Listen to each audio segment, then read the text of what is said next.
আছে এখানে, যেগুলো স্বাস্থ্যের জন্য খুব উপকারী। তো আমরা তার কাছে শুনতে পারবো যে বিষয়গুলো, মানে সে কিভাবে এগুলো চাষবাস করছে, এই বিষয়ে একটু জানতে চাই। মামা, এটা কি শাক বলতে পারো? এটা বাটির শাক। এটা হ্যাঁ, এটাকে বলে বাটির শাক। এই যে একটা হচ্ছে বড়, এই এর সাথে বড় হবে, ঠিক আছে?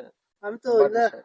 নাম বলবো না, শুনিনি বাটি শাক হ্যাঁ, এগুলো। হ্যাঁ, হ্যাঁ, এগুলো বাটির খুবই শাক। সুন্দর লাগে। এই যে খেতে কেমন, বাবু এটা সুস্বাদু গেলে, নাকি? হ্যাঁ, খুব ভালো। এটা বাটির শাক, এখানে সবুজ শাক, ঠিক আছে? আর এগুলো কলমি এগুলা শাক না? এগুলো কলমি শাক, সাথে আছে হচ্ছে যে পুঁই শাক, পুঁই শাক। শুলুক আছে, আর এগুলো লাল শাকের বিচি আবার চারছি, ওই পাশে হচ্ছে মূলা, হুম। এটা হচ্ছে সরষা, ঠিক আছে? ধরো, আর সরষার এই এগুলো পাশ এখন তো দিয়ে খুব হচ্ছে স্বাদ লাল লাগে, শাক। খুব স্বাদ লাগে না? হ্যাঁ, লাল শাক। আর এই পাশে যে টমেটোর গাছ, অনেকটা নদ নদ। চলেন জাল শাক যাই, ধরো, পালন করি। এই যে ধরো। ঠিক আছে? এই যে ফুল আসছে কয়েকদিন পরে, এরকম। ঠিক আছে? আমরা দাও, আমরা দাও। আমাদের ব্লগ ভিডিও। এই যে এগুলো হচ্ছে রিয়া, যেগুলো ঢেঁড়স, দেখা যায় এগুলো ঢেঁড়সের গাছ। এগুলো খুবই সুন্দর কিন্তু। হ্যাঁ, হ্যাঁ, হ্যাঁ, হ্যাঁ, ঢেঁড়সের গাছ। একদম নিজস্ব ঢেঁড়স। ক্ষেত খামারে তৈরি করা, হ্যাঁ, এগুলো কিন্তু কোনো বিষ তৈরি এই যে দেওয়া হয় না। বেগুনের গাছ দেখুন, বেগুনের গাছ। এটা কিন্তু বড় বড় বেগুন না, মানে হ্যাঁ, হ্যাঁ, হ্যাঁ। কালো বেগুন ধরে বিষয়টা কালো হচ্ছে আছে, এগুলো। এই কাঁঠাল আছে। কলার গাছগুলা এই মোটা মোটা হচ্ছে, মানে বীজ দিতে লাগে, বীজ ঠিক আছে, ওই জন্য এই ও অবস্থা। আচ্ছা, বিষয় হচ্ছে যে এখন এই যে এগুলো এটি লাল কতদিন ধরে তুমি চাষ করতেছো বা উৎপাদন শাক করতেছো? দিতে পারে। ধরো, কতদিন ধরে তুমি এগুলো চাষ করতেছো, এই বিষয়টা একটু আমাদের জানাও। এগুলো হচ্ছে যে সেই অনেকটা বলতে গেলে নানা আমল থেকে।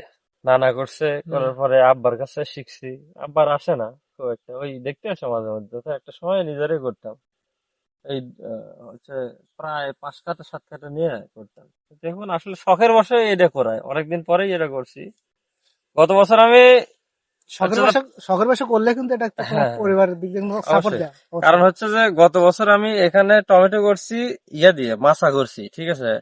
তো এখান থেকে ফাইন খুব একটা ভালো ইয়ে আসছে, প্রফিট আসছে। আর ওই পাশে পেঁয়াজ লাগাছিলাম হচ্ছে তোমার মোটামুটি 1-150 টাকার, সেখান থেকে প্রায় 15 কেজি পেঁয়াজ পাচ্ছি আমি। মাশাআল্লাহ, অনেক কিন্তু। হ্যাঁ। এটা তো কিন্তু, ওইখান থেকে আসলে ইয়ে করে, এই পাশে পেঁয়াজ করছি, ওই পাশে রসুন এটা আছে। গতবার না? হ্যাঁ, গত বছর। গতবার সে অনেক প্রফিট পাইছে, যার কারণে কিন্তু এবার সে ওই আশা নিয়ে লাগাইছে। আশা করি অবশ্যই ভালো উৎপাদন হবে। এখানে যে এই যে ইয়া এগুলো কি, এগুলো লাল কি? শাক আছে, ঠিক এই আছে? যে এগুলো ও সরি, এটা হচ্ছে যে আহ, এগুলা মূলত হচ্ছে পালং শাক, ঠিক আছে? আর এই পালং শাকের ভিতরে আছে হচ্ছে যে সাথী ফসল হিসাবে আহ এই যে কি বলে কালাই শাক আছে না? কালাই, হ্যাঁ কালাই কালাই শাক। শাক। এটাই তাহলে কালাই শাক না? কালাই, এটাই কালাই শাক। এখান থেকে ও, সিম হয়, ঠিক আছে? সিমের যে বুঝতে কালাই পারছি। না, ওই হুম, কালাই শাক এটা। খুব সুন্দর। মানে আসলে সবচেয়ে মজার বিষয়, তো প্রত্যেকদিন আমি সুপ্রিয় আজকেও দর্শক, 1 বালতির উপরে শাক তুলে নিয়ে গেছি। আর আমি হ্যাঁ, যেদিন আসি, আমি 1 বালতি দিছি, ওকে 1 বালতি দিছি, ঠিক আছে না?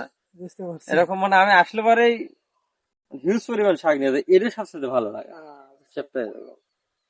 তো যাই হোক, আপনারা দেখতে পারলেন আমার বন্ধুর শাক সবজি কিভাবে চাষ করে, এই সম্পর্কে একটু ধারণা পেলাম আমরা। তো যারা উৎপাদন করতে চাইবেন, এভাবে গ্রামে কিন্তু আপনার নিজস্ব বাড়ি আঙ্গিনা যে সামান্য জায়গা যদি থাকে, তো আপনারা এগুলো উৎপাদন করবেন, অবশ্যই আপনার পরিবারকে আপনার সাপোর্ট দিতে শস্য পারবেন। দেখেন। একটু শর্ট শর্ট দেখেন, একটু ভালো করে। সবাইকে পরবর্তী সময় আবার দেখা হবে অন্য কোনো বিষয় নিয়ে।